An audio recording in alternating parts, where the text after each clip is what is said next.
Pandji Pragiwaksono kembali menjadi pusat perhatian. Kali ini, penyebabnya adalah spesial stand-up komedi terbarunya, Mens Rea, yang tayang di Netflix. Materi yang tajam, mengupas politik dari pemilu 2024, citra gemoy Prabowo, hingga politik dinasti, langsung memicu diskusi panas dan kontroversi. Banyak yang memuji keberaniannya. Tidak sedikit yang mengkritik. Untuk benar-benar memahami fenomena Mens Rea, dan mengapa Pandji seolah tak takut dengan perdebatan, kita harus menyelaminya dari sudut pandang seorang Gemini. Pertama, Gemini selalu bicara di layer yang berbeda. Mens Rea adalah contoh sempurna. Pandji bermain di level ide dan logika, membongkar inkonsistensi dan strategi politik. Namun, ruang publik seringkali menerima ini di level emosi dan identitas. Saat Pandji mengkritik sebuah kebijakan, yang ia maksud adalah argumen logis. Tapi bagi pendukung tokoh tertentu, itu diterima sebagai serangan personal atau sikap permusuhan. Gemini tidak salah bicara, ia hanya bicara di frekuensi yang berbeda, lebih cepat dari kesiapan publik untuk mencerna analisis mendalam. Kedua, viral terjadi saat Gemini menolak diam. Di saat banyak komedian memilih jalur aman dengan menghindari materi politik sensitif, Pandji justru masuk lebih dalam. Mens Rea adalah manifestasi dari pertanyaan seorang Gemini.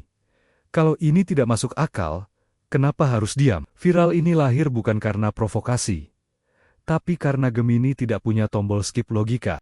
Baginya, membiarkan kejanggalan atau kebodohan tanpa dipertanyakan jauh lebih menakutkan daripada konflik yang mungkin timbul dari perdebatan itu sendiri. Ketiga, karakter Gemini menguji, bukan menyerang. Niat Pandji dalam Mens Rea bukanlah untuk meruntuhkan, melainkan untuk menguji konsistensi berpikir, baik dari para politisi maupun dari audiensnya. Masalahnya, di iklim yang terpolarisasi, ujian logika seringkali didengar sebagai serangan personal. Disinilah konflik muncul.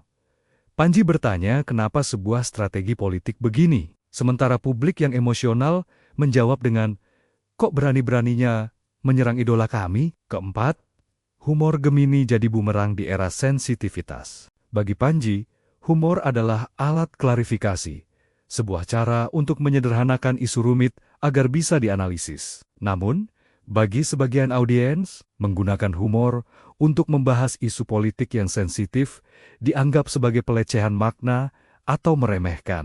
Disinilah viral Mens Rea membesar. Pandji menganggap audiensnya siap untuk berpikir kritis melalui tawa, sementara sebagian audiens merasa isu yang mereka anggap sakral sedang diremehkan. Kelima, Gemini tidak hidup dari validasi publik. Ini adalah karakter kunci yang menjelaskan sikap Pandji pasca rilis Mens Rea. Ia lebih peduli argumennya utuh dan logis daripada diterima oleh semua orang. Ia lebih siap kehilangan simpati daripada kehilangan nalar. Ini menjelaskan kenapa ia tidak buru-buru membuat klarifikasi defensif atau merendahkan nadanya hanya demi disukai. Seorang Gemini bisa mundur jika terbukti argumennya salah, tapi ia tidak akan minta maaf hanya karena menjadi viral. Pada akhirnya, kehebohan Mens Rea terasa begitu besar, karena ini bukan sekadar konten hiburan. Ini adalah benturan antara dua dunia.